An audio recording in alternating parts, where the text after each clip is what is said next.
अच्छा सर, अब बात करते हैं आपके स्नाइपर वाले करियर की। 1500 मीटर दूर से, 1500 मीटर से एक हेडशॉट मार देना एक आप अपने आप में एक स्पेशल लेवल का स्किल है।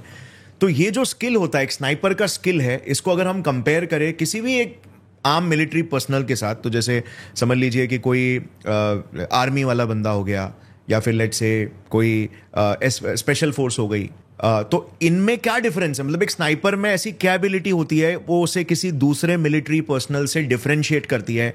क्यों, क्या देखा जाता है और क्या हुनर होना चाहिए एक स्नाइपर में जिसके बेसिस पे उसका सिलेक्शन होता है? आपके केस में जैसे आप फॉर एग्जांपल लाइक आपका आई थिंक इकलौता नाम है पूरे जो 200 टॉप वर्ल्ड के स्नाइपर्स है उस लिस्ट में आपका इकलौता एक नाम है इंडिया की तरफ से, राइट? तो वो क्या हुनर होनी चाहिए, क्या एबिलिटी होनी चाहिए आपके हिसाब से, और डिफरेंशिएशन क्या करता है बाकी कमांडोज में? लेकिन जिस दिन एक स्नाइपर बनता है ना सर, उसका मोटो चेंज हो जाता है। उसका मोटो होता है एक गोली एक कमांडर, एक गोली एक ब्रेन। मतलब उसको एक लीडर मारना है, एक one bullet one leader, right? एक स्नाइपर का मोटो ही नहीं है एक दुश्मन को मारना, उसका मोटो है सिर्फ कमांडर को ब्रेन को मारना, जिस तक पहुंच नहीं सकते, जिस तक पहुंच नहीं सकते, जो कमांड कर रहा है। हाँ। मतलब मैं कहता हूं कि आप किसी भी फौज का, किसी भी ट्रूप्स के कमांडर को खत्म कर दो, आपने उनकी पूरी प्लानिंग खत्म कर दी। एग्जैक्टली, हेडलेस चिकन बना दिया। लेकिन एक स्नाइपर मतलब बनने के लिए, जहां आप फायरिंग कर रहे हो, आप फायरिंग रेंज में फायरिंग करने जाते हैं, सोल्जर वगैरह कोई भी आधे घंटे 1 घंटे फायरिंग होती है उनकी। 1 घंटे में 30-40 गोलियां 100 गोलियां फायरिंग रेंज में हम लोग खत्म करके आते हैं। जब एक स्नाइपर बनता है तो आदमी 2-2, 3-3 दिन तक लेटा रहता है एक ही जगह पर और एक बुलेट फायर मारता है। सर सबसे पहले पेशेंस, राइट? मतलब एक पेशेंस। अगर आपको मैं बोलूं यार इसी सोफे के ऊपर आपको बैठे रहना है करके, तो मुझे नहीं लगता 5-6 घंटे में बोलोगे 1 मिनट के लिए तो आ रहा हूं मैं, है ना? आप बिल्कुल कंफर्ट में बैठे हैं, हम तो बिल्कुल लग्जरी में, बिल्कुल एसी चल रहा है, और यहाँ सोचो कि 45 डिग्री टेम्परेचर होगा, है ना? और आप रेत पर लेटे हुए हो, ठीक है, और आपको बोला भाई 3 दिन तक लेटे रहना है करके। अरे आपका पेशेंस लेवल, आप कहोगे पागल हो गया भाई मैं। आपके अंदर क्या वो पेशेंस है कि आप 3 दिन तक लेटे जैसे एक ही जगह पर बिना हिले डुले, राइट? आपके अंदर इतना पेशेंस अपने एनिमी का वेट करने का, आपका एनिमी रेंज में। और दूसरी चीज, एक स्नाइपर को दुनिया में सर क्या नजर आता है? अगर मैं तुलना करूं महाभारत से, टारगेट, सिर्फ टारगेट।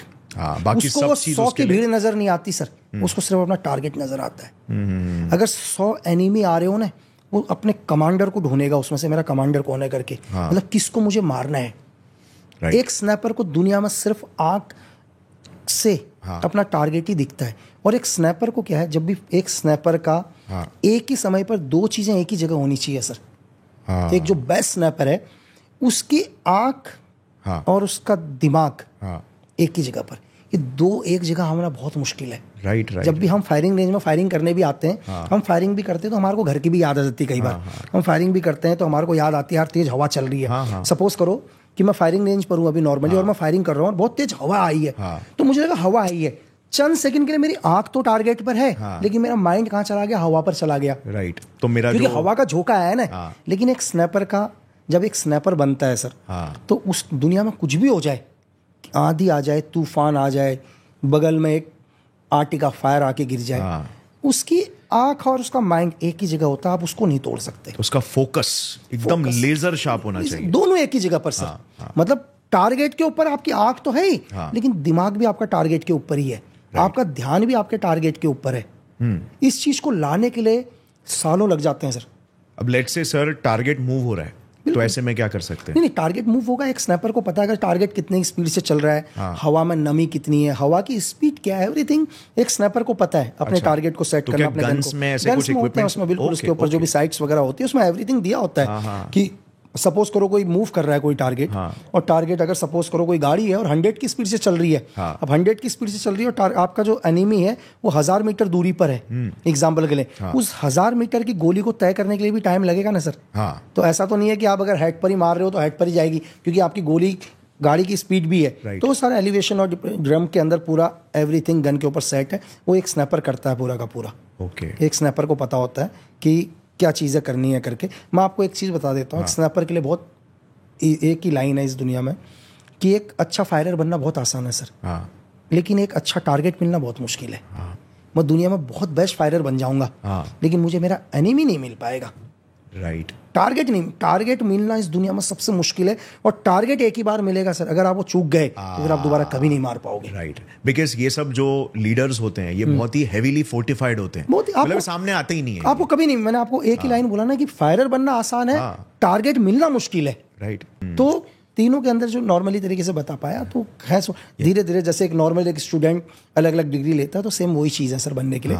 तो आपने जब मिलिट्री ज्वाइन किया था तो उधर से ही आपका सिलेक्शन हो गया था स्नाइपर के लिए? अलग अलग कोर्सेज, हाँ बिल्कुल, स्नैपर के लिए कि भाई एक स्नैपर भी करना चाहिए करके कोर्स। तो इसके लिए क्या फोकस रिलेटेड कुछ मेडिटेशन रिलेटेड या ऐसा कुछ एक्सरसाइज होता है? बिल्कुल, बहुत पूरी एक्सरसाइज होती है सर। आपका हाथ कंपन नहीं करना चाहिए सर। अगर हम हाथ भी पकड़ के रखूंगा तो आपका हाथ आधे घंटे तक भी कंपन नहीं करना चाहिए एक जगह से। ठीक है, आपका हाथ बिल्कुल कंपन नहीं होना चाहिए।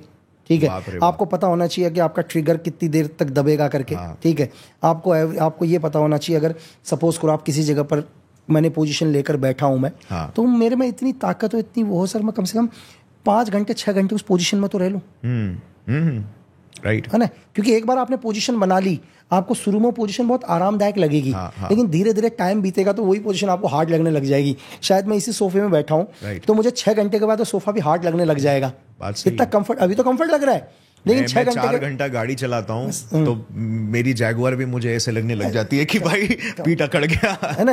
वो ऐसे ही होता है, ऐसे ही होता है ना सर। तो सोचो आप तो कहीं रेतीले जगह में बैठे हो, नीचे पत्थर है, क्योंकि आपको प्लेन जमीन तो मिलेगी नहीं ना यार।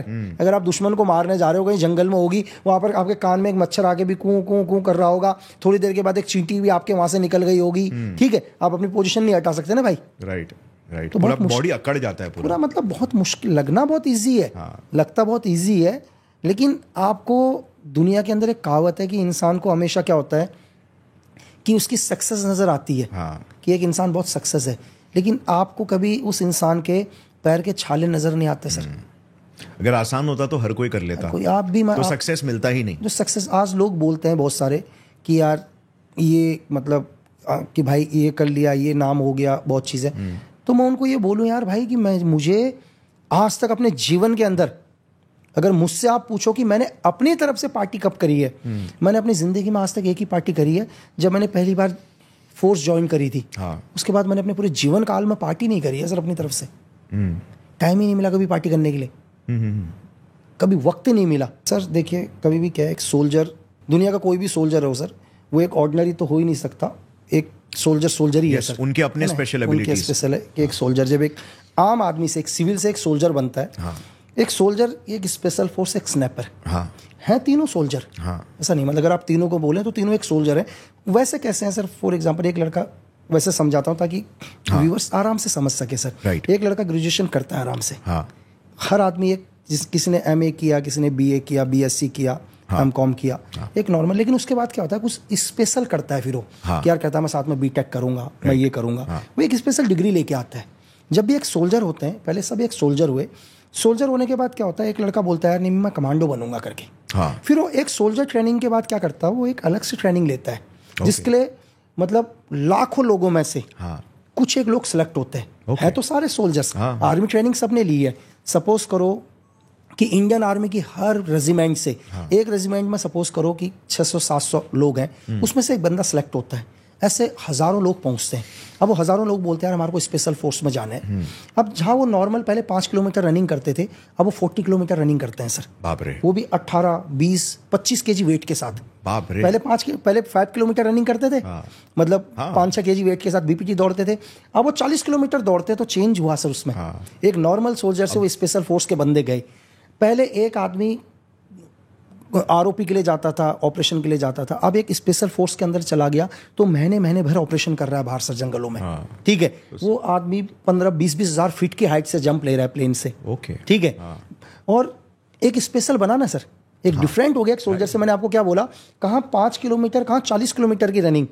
अगर आप 40 किलोमीटर, मैं ये बोलता हूँ कि अगर आप बाइक में भी जा रहे होंगे ना सर, तो 2 बारी तो आपकी कमर फिर भी थक जाएगी यार, 2 बारी ये मैं होल्ड कर लेता हूँ। यहाँ एक लड़का 40 किलोमीटर दौड़ता है सर, समझ सकते हो, उसके पैरों के नीचे आग जल जाती है, सॉक्सों में आग जल जाती है, छाले पड़ जाते हैं, मतलब तभी एक स्पेशल, मतलब ये डिफरेंट हुआ एक। अब आ जाता हम स्नैपर के ऊपर सर।